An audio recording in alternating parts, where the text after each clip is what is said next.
Улс орон даяар бас олон үйл өрнөж байна. Улс төрийн нөхцөл байдал хурдтайгаар худал хулгай ярьдаг байсан бол энэ худал хулгай өөрөө зөвхөн нэг хэдэн хүний алуун тушаалтны авилгалын асуудал төдий одоо та бид нэр ойлгодог байсан бол энэ өөрөө улс орон хэрхэн мап бичсэн тухай. Мап гэдэг ойлголт чи өөрөө ямар үлээ гэдгийг бас та бүхэн тодорхойлж байгаа байх гэж бодож байна.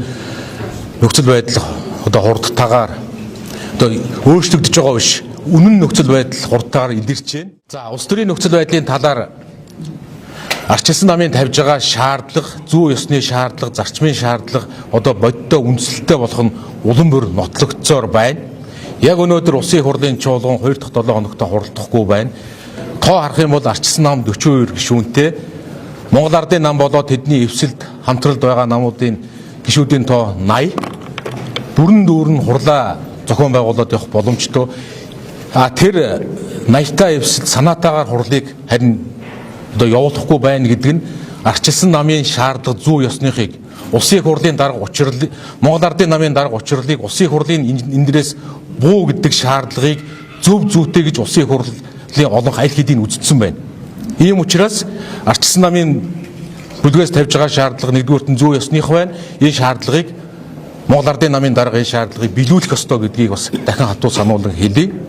Хэрвээ бид нар одоо өөрөө сайн дураараа зарчимд нийцэж, үндсэн хуулийн зарчимд нийцэж сайн дураараа ажлаас чөлөөлөгдөх ёстой гэдэг шаардлага тавьж байгаа. Чөлөөлөгдөх ёстой гэдэг зарчмын шаардлагыг хүлээж авахгүй бол бид нар огцруулах арга хэмжээнд орноо. Энэ хоёр ялгаатай. Чөлөөлөгдөх, огцрох гэдэг хоёр өөрөө ялгаатай гэдгийг бас та бүхэнд хэлье. За мөн дараагийн үндэслэл нь сүүлийн үед гарч байгаа энэ хулгай зэлгээ авилгалын асуудал одоо үнэхээр цочирдон болж байна. Өмнө нь одоо бас 44 их 80 зэргээр бас эзэн биегүү том олон тонууд иргэдэг байсан бол одоо эзэн биетэй 110 сая доллар, 200 сая долларыг эзэн биетэйгээр хэн хизээ хаана ямар авилгалын мөнгөнд яаж холбогдсон гэд бүр эзэн биетэй мөнгөн дүнтэй хулгайтай цаг хугацаатай баримт нотлохоотойгоор бие биендээ одоо өндөр хариуцлагатай алуу хашижсэн хүмүүс мэдээлэл өгж байна. Энэ одоо үнэхээр энэ тогтолцоог авилгадсан 10 жилийн тухай ярьжсэн бол энэ мап бичсэн 10 жил байжээ. Мап гэдэг чинь яг юу вэ? Зохион байгуулалттай гэмт хэргийн бүлэглэл байдаг. Зохион байгуулалттай гэмт хэргийн бүлэглэл. Дээр нь төрийн хүчийг нэмээд мэдээллийг нууц давах замаар хулгай хийх боломжийг төрийн хуулиар 2 дугаарт нь хамгаалаад төрийн хуулиар хамгаалж нууц давдаг. Дураараа нууц давдаг, дураараа шууд худалдаа авалтын гэрээ хийдэг. Төрийн хуулиар хамгаалагдаад 3 дугаарт нь энийг шалгах ёстой хууль хяналтын байгууллага таг дууга хууль зүйн сайд нь энэ мапын нэг хэсэг болоод хуурчихсан. Энэ тогтолцооны нэг хэсэг болоод хуурчихсан. Энэний дээр сууж байгаа эрх баригч намын дарга 5 намын зөвшөлтсөн ойлголцлын парламентыг өдөртөд сууж байгаа нь зарчмын хувьд яг энэ цаг үеэр улам бүр буруу гэдэг нь бас харагдаж байна. Улам бүр буруу энэ тогтолцоог яаралтай засах юм байна. Энэ бол зарчмын шаардлага зөвөө гэдгийг. Тэгээд арчилсан намын бүлгээс бас бид нар өнгөрсөн хугацаанд бас ажил хэргийн ярилцлагууд хийж байна. Улсын хурлын гишүүн Ганбаат гишүүн санаачлаад яг энэ асуудлаар арчилсан нам болоод одоо магадгүй эвсэл хамтралд ороогүй эрх ашиг нэгтэй биш үндэсний эвсэл байна. Улсын хурлаар нээлттэй сонсголыг зохион байгуулах ёстой гэж үзэж байна. Бид нар ингээд хэвлэлээр шүүгээд явах энэ бол үр дүнтэй биш, энэ бол бүтээлч бас биш. Энийг шаардлагатай улсын хурлын бүрэн эрхэд байгаа улсын хурлын хяналтын чиглэлийнхаа хүрээнд улсын хурл нээлттэй сонсгол явуулах ёстой гэдэг ийм санаачлах гараад Ганбаат гишүүн бас энэ тухай та бүхэнд бас танилцуулга хийгээд явнаа.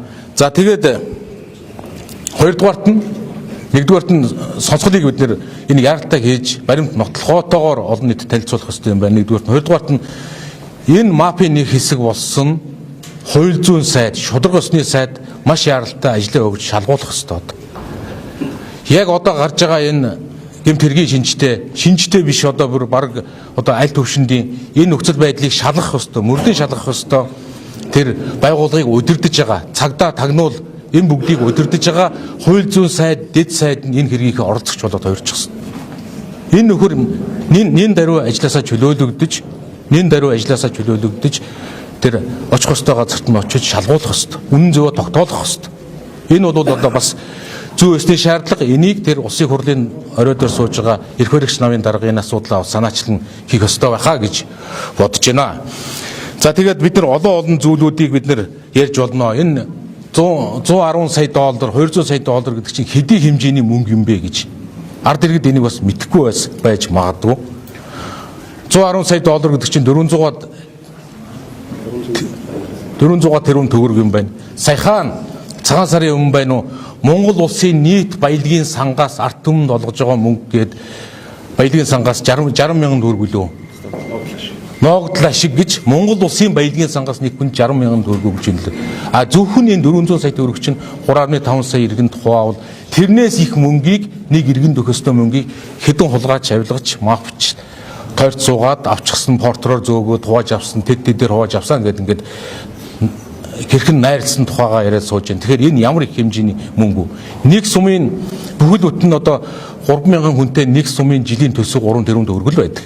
Тэгэхээр энэ 400 тэрбум төгрөг гэдэг чинь Монгол улсын 100 сумын нэг жилийн төсөв энэний цаана явж байна. Цалин мөнгөтэй тэтгэвэр тэтгэмжтэй харьцуулбал энэ харьцуулахын аргагүй юм том тоо явж байна. Тэгэхээр арчилсан намын бүлэг зарчмын байр суурь шаардлаган дээр хатуу байгаа. Энэ чигээрээ үргэлжилвэл чөлөөлөх биш огцруулах үндсэл рүү бид нар орж ажилланаа гэдгийг одоо бас нэмж сануулсан бас хэлье. Энэ хулгай толгогдож байгаа мафийн тогтолцооны нэг хэсэг одоо мөрдийн шалгах үйл ажиллагаа энэ бүгдийг эрхэлж байгаа хууль зүйн сайд, шударга ёсны сайд ажлын хөгжлийн дээр шалгуулах ёстой. Мөн одоо улсын их хурал дээр асуудлыг татаа авч гинт шалгалтын үйл ажиллагааг ил тодор эхлэх ёстой. Энийнд одоо цөөнх сөрөг хүчнээс энэ ажлыг 100% баг үрдэж ажиллах ёстой гэдэг зарчмын байр суурьдыг бас арчсан намын бүлэг арчсан намаас илэрхийлж байгаа та бүхэнд бас ингэ мэдэгдэе. Бид нар огцрох биш бид нар сайн дураараа чөлөөлөгдөө гэдэг шаардлагыг тавьсан. Одоо 2 дахь 7 хоногтой явж байна. Бид нар хугацаагүйгээр бидний шаардлагыг тавьж байгаа. Хэрвээ энэ шаардлагыг биелүүлэхгүй бол огцруулах гэдэг хуулийн процесс руу бид нар одоо орох тухай бид нар шийдэл гарганаа. Чөлөөлөгдөх, огцруулах гэдэг өөр. За дахиад энэ дээр нэмж хэлэхэд олон нийтэд нэмж хэлэхэд арчилсан нам төрийн ажил саатуулж байгаа ажил хийж байгаа маягийн зүйл бас мэрсээр гарч ийн лээ. Энийн дээр тодорхой үндслэлүүд бий. Ирэх барьж байгаа нам 68 дээр нэмэх нь нэвсэлтэйгээ нийлээд 80. Хэд яагаад ажиллаг хийхгүй вэ? Бид нар олонхоо бүрдүүлж нэгдүгээрт нь ажиллаг хийх ёстой. Хоёрдугаарт нь Дамжны Цогтбаатар гишүүнийг үг хэлж ин лээ. Тэр их зөв үг хэлж ин лээ.